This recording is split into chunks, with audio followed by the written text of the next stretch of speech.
Did you feel ready to move on? At Tottenham, yeah, I think that season, because there was even probably like my last 6 months there, I didn't do well at all. I was the first half of the season I thought I'd done well. Second half, it was just like everything was going against me personally. I had a double hernia up 6 months after I left Tottenham at Atletico Madrid, and I should have had that Christmas time at Tottenham. But then obviously I was getting picked for the games. I weren't performing well. I'm the first to admit that. And then I think around about that time, I was hearing rumours that they was offering me to clubs and stuff like that. So I think ever since I heard that, well, yeah, it's a fact that did happen. And then ever since then I thought, yeah, end of the season, it's time for me to move on. Did that affect your performance as well, do you think? Like I said, even till this day, I hold no excuses. It's just one of those where it doesn't help, let's put it that way. And yeah, I just thought I was still getting picked every game. And I tried to perform as well as I could. And then I'm scoring own goals against Chelsea away at Stamford Bridge. Yeah. I don't know if it was a great finish. I was going to mention Against that. Hugo. Was that difficult personally? You know, the backlash you get from fans, and, you know, they're probably talking about it on TalkSport and all that. Do you absorb that information? Do you read it? Do you listen to it? It's hard not to see it, because social media now is huge, and for me personally, everyone's entitled to their own opinion, you know, like it doesn't bother me. It did at the time, I'm not going to lie to you, when I was at Tottenham, but then if I go back, if it happened to me now again, I'd know how to handle it so much more. And I think going to Spain, go and play for Simeone, and yeah, just experience something new. And yeah, to go and play for Atletico Madrid in the Champions League and work with Simeone and the players that they've got there, it was a no-brainer. Were you just on the anti-inflammatories? You know, when you said you had the hernia, were you just... Yeah, I was just on anti-inflammatories, paracetamol. And I knew at Christmas time I needed surgery. So I think there was me, Christian at the time, Ben Davies and Christian had surgery, but I didn't. Did you have the conversation where... Yeah, manager? That was one of my arguments. Why am I not allowed surgery, you know? There's loads of things, obviously, that people don't know about that was building up, and was just the icing on the cake why I left. But I hold no grudges against Tottenham. You know, I wouldn't probably be in this position now if I didn't go there in the first place. So I got a lot to thank for. But then I ended up having surgery on a double hernia when I was at Atletico Madrid, 6 months after I signed for them. It was only like a 3-4 week injury. So exactly, yeah. So I don't it's your head on the chopping block, isn't it? Like, yeah. It's easy for the physio to say, "I know you're doing all right." Well, yeah, so, you know, it's nothing serious, but if you're so feeling a bag of shit on a Saturday, anti-inflams, paracetamol, just to get me through the games. And I'm for assuming like 3 months. That's a conversation you've got to have in your negotiations. Listen, I need this. I'm going to need this. Yeah, but it was honestly, there was loads of things, because there's so many big games coming up. Maybe I should have took the step back. Well, I should have, looking back now, when, you know, because we had Serge Aurier there at the time as well.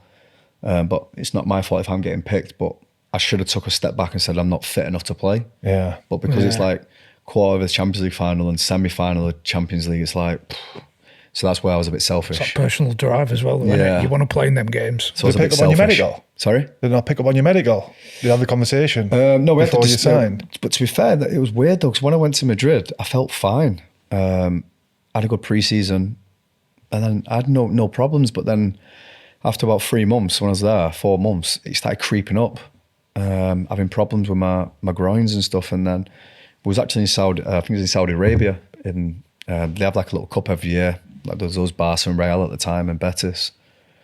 And then it was after them when I thought, no, I need surgery. Has he got any chill at all, Simeone? That is unbelievable. Honestly, he's like one of the lads. Do you know what I mean? Is he? Yeah, he's brilliant.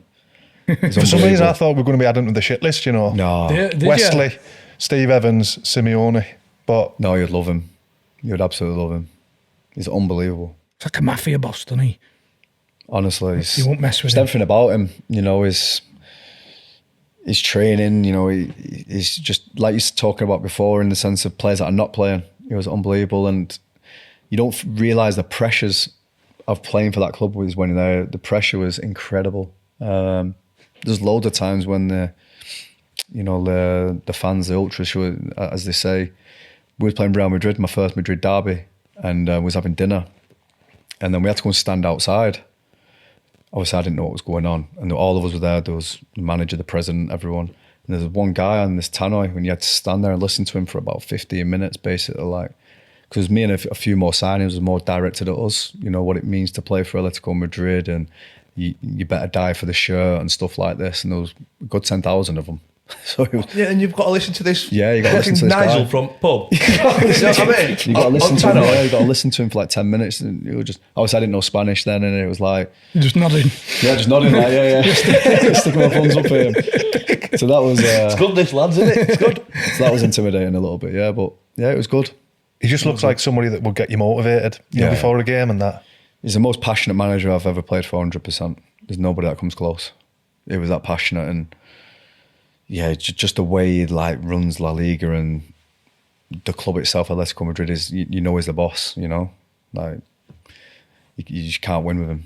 Do you know, like all the managers you played under, I'll throw Howe in that as well. How do the man management styles differ out of all of them? I think Eddie Howe this time, his man management's brilliant in the sense of like, you know, just seeing him work with players after training, what they need to improve on, or as a unit and stuff like that. He's quality like that. But Simeone was the one where like it was mad. Like you were just win, lose or draw, for example. It was like just all walking past you with like beers or people. It was weird. It's foreign, like smoking and stuff. You know, Straight like, after the game? Not the players, the staff. It was just mad. It was just different experience.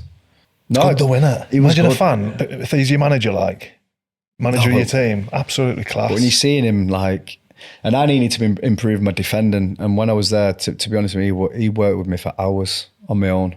One-to-one? It's one-to-ones, me and him after training. Yeah, he was brilliant. And there's been times he didn't speak much English, but his wife did. And honestly, there was times where he would randomly call me, like, I don't know, 7 at night or something, and just, what do you think about this training? Or come on Zoom, I need to speak and stuff like that. It was mad. It was brilliant. Sandra, I was I need to speak to Kieran. Get on the phone, yeah. Because his wife, or the assistant manager, he spoke all right English as well. So, and I love that, you know, like. So one-to-one, are you having? Did you have to have an interpreter? At first I did, but after that, then. Not picking it up. To be fair, I made the effort. That's why the lads took to me, and especially the manager, where I was learning the language.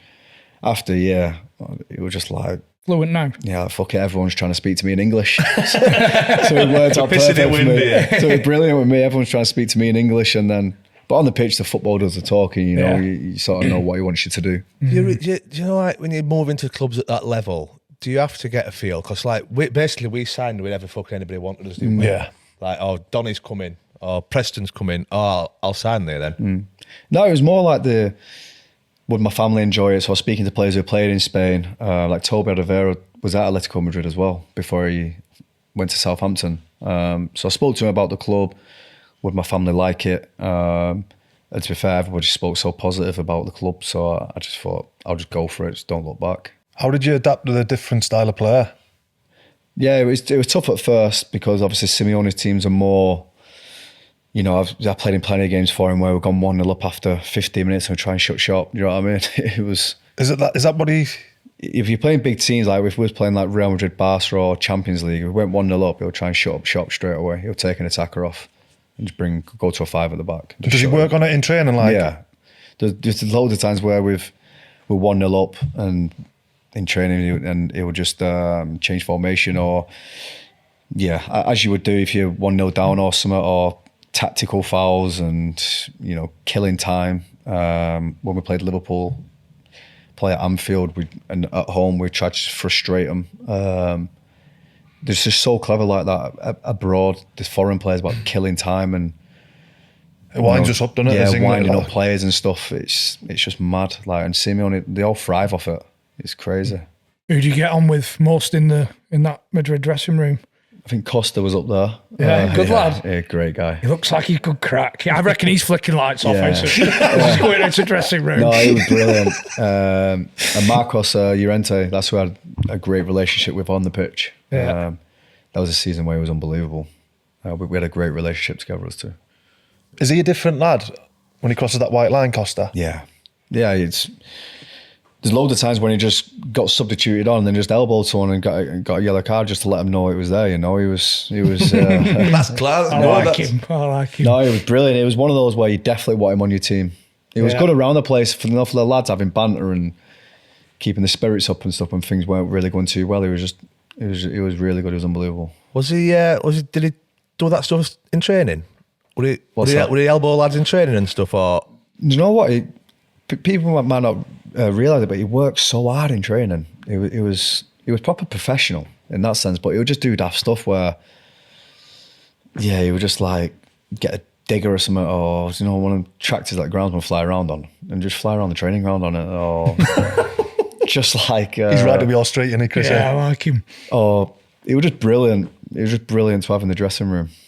I can't imagine, when you went there, possibly a chance of you winning a cup, but with the dominance of obviously Real Madrid and Barcelona, I doubt you would have thought that La Liga was a realistic.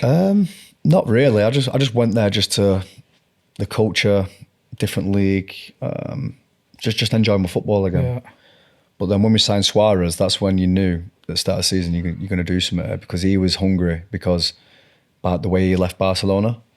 So he had like a point to prove, and he was unbelievable that season. I think he scored like 27 goals that season for us. At what point in that season are you thinking, fuck me, we've a really good chance here? I think it was on like 51 points by end of December. So then that's a title winning season. So I think when we knew we was going to win it is when we probably drew with Barcelona away 0-0. Because we needed to draw that one. And there was moments in games where All Blacks saved a penalty, I think the second to last game of the season, and Real Madrid, they would have gone 2 points ahead of us. And it was just swapping and changing. And there was moments in games where we thought we're going to win this league this season. What's the crowds like over there compared to over here? Yeah, it's different. I think the Atletico Madrid fans are certainly like English fans. If you're ever in Madrid or anything, honestly, you have to go to one of them games. The fans are incredible. So you think that helped you? What's that? Do you think that helped you then? Yeah. I think definitely. I think the fans there are so passionate. Like, there's one clip where they get beat by Man City. I think it was at this last season in Champions League, and the stadium was still full, just clapping the team off. It's been knocked out of quarter-final of Champions League. It just says everything about the fans there. They're unbelievable. Even walking around the place, going for dinner, or they're just. If you play for Atletico Madrid, they're in love with you. Are they like that as well? Because similar over here, if they've got a team that puts a shift in, works the bollocks off, and like you say, they'll stay behind and clap them off the pitch. It's fair. I think that's what any supporter wants to see. Yeah. Even Newcastle fans, when I played Cambridge, my first game was a sellout. Again, no disrespect to Cambridge, but not many Premier League teams would sell out the stadium against Cambridge. Ours did, and our fans, they're definitely the best fans I play for. They're incredible.